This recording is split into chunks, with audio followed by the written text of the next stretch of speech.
Penasehat hukum terdakwa Ferdy Sambo benar-benar tidak profesional dalam fakta persidangan saat peristiwa penembakan mulai dari direncanakan peristiwa pembunuhan berencana di Rumah Saguling 3 lantai 3 hingga pelaksanaan eksekusi terhadap korban Nopriansah Yosua Huta Barat di rumah dinas Duren 346 yang terlibat langsung hanyalah terdakwa Ferdy Sambo dan saksi Richard Eliezer Pudium Lumiu yang mengetahui secara pasti peristiwa tersebut.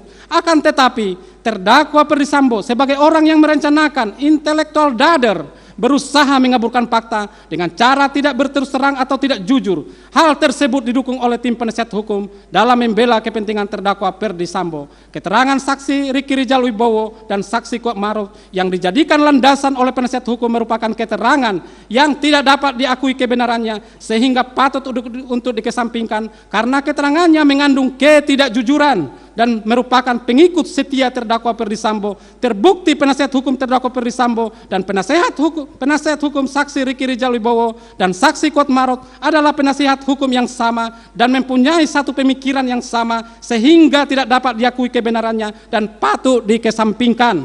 7. Tanggapan penasihat hukum mengenai kalau benar terdakwa menengok korban akuanon padahal tidak, penuntut umum gagal membuktikan jenis senjata apa yang dipakai terdakwa menembak Yosua Huta Barat. Tanggapan penasihat hukum terdakwa Ferdy Sambo pada poin ini sangat keliru dan tidak benar. Dalam tanggapannya, penasihat hukum yang mengikuti persidangan selama ini tidak fokus atau gagal fokus dalam mengikuti persidangan sehingga berpendapat seperti tersebut di atas. Pada fakta yang menyaksikan secara langsung nyata terhadap peristiwa penembakan adalah terdakwa Ferdy Sambo bersama-sama saksi Richard Eliezer Pudium Lumiu.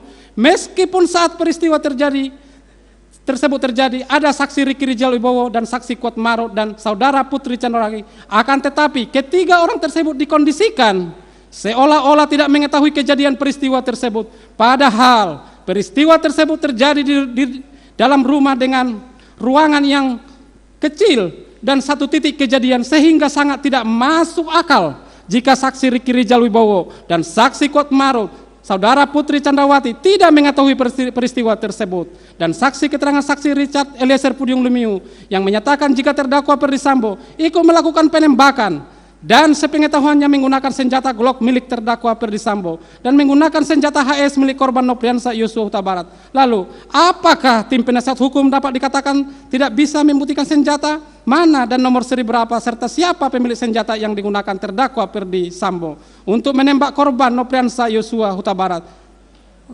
Tentu yang dapat menjawab hal tersebut adalah terdakwa Ferdy Sambo dan saksi Richard Eliezer Pudium Lumiu sebagai pelaku material karena terlibat secara langsung menembak korban Nopriansah Yosua Huta Barat.